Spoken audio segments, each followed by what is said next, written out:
La paz de Cristo sea con cada uno de ustedes.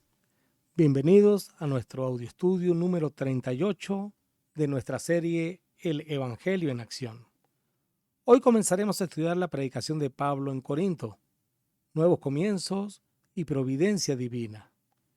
En las lecciones pasadas dejamos al apóstol Pablo en Atenas. Allí vimos cómo su espíritu se enardecía ante la idolatría y cómo presentó el mensaje del Dios no conocido ante los intelectuales del Areópago. Pero el Evangelio no se detiene en los discursos.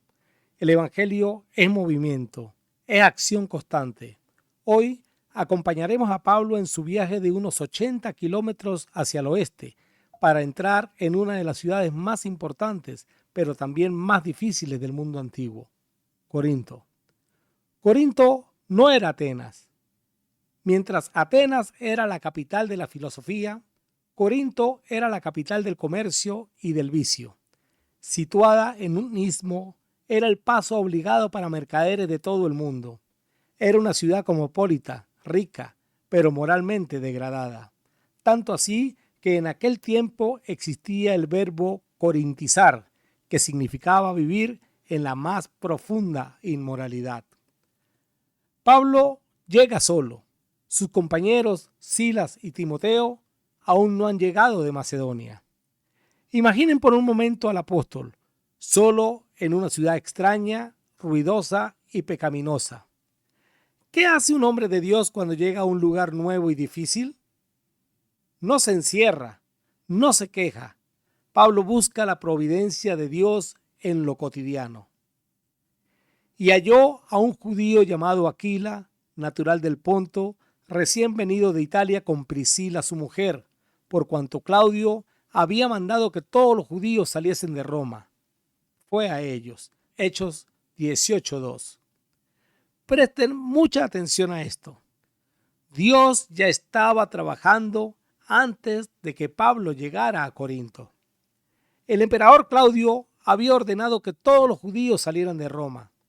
Lo que para este matrimonio parecía una tragedia, ser expulsados de su hogar, fue en realidad el plan de Dios para unirlos al equipo misionero más grande de la historia. Pablo se acerca a ellos y en el verso 3 nos da un detalle precioso.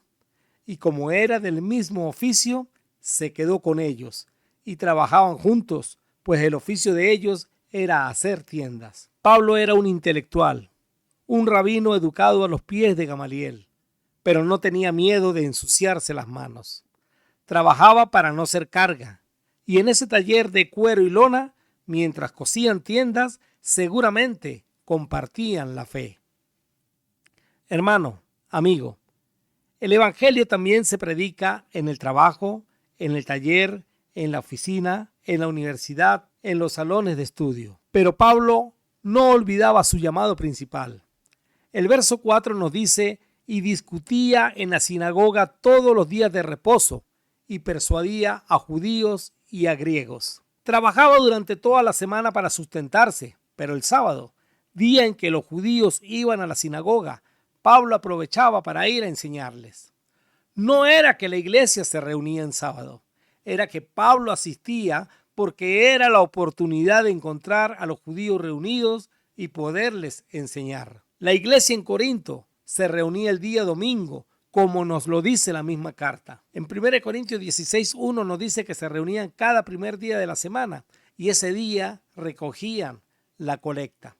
Y en 1 Corintios 11:17-18 nos dice que se reunían ese mismo día para partir el pan, al igual como lo hacía la iglesia en Troas, señalado en Hechos 27. Cuando Pablo asistía a la sinagoga, no peleaba.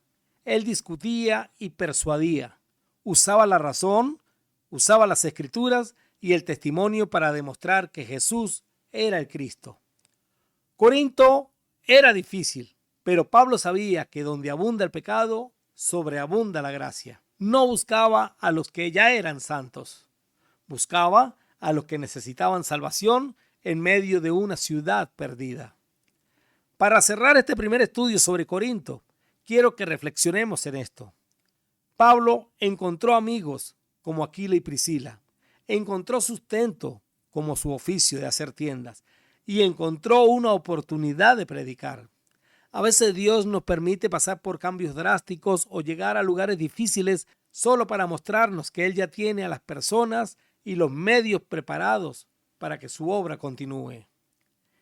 ¿Estás tú dispuesto a ser como Pablo? ¿O quizás como Aquila y Priscila y permitir que tu trabajo y tu casa sean centro de acción para el Evangelio? En la próxima lección veremos qué sucede cuando Silas y Timoteo llegan y cómo la predicación de Pablo se vuelve aún más intensa en la ciudad de Corinto. Dios le bendiga grandemente. Si usted tiene preguntas o quiere profundizar en este estudio, comuníquese conmigo al +58 412 126 1642. Bendiciones de lo alto.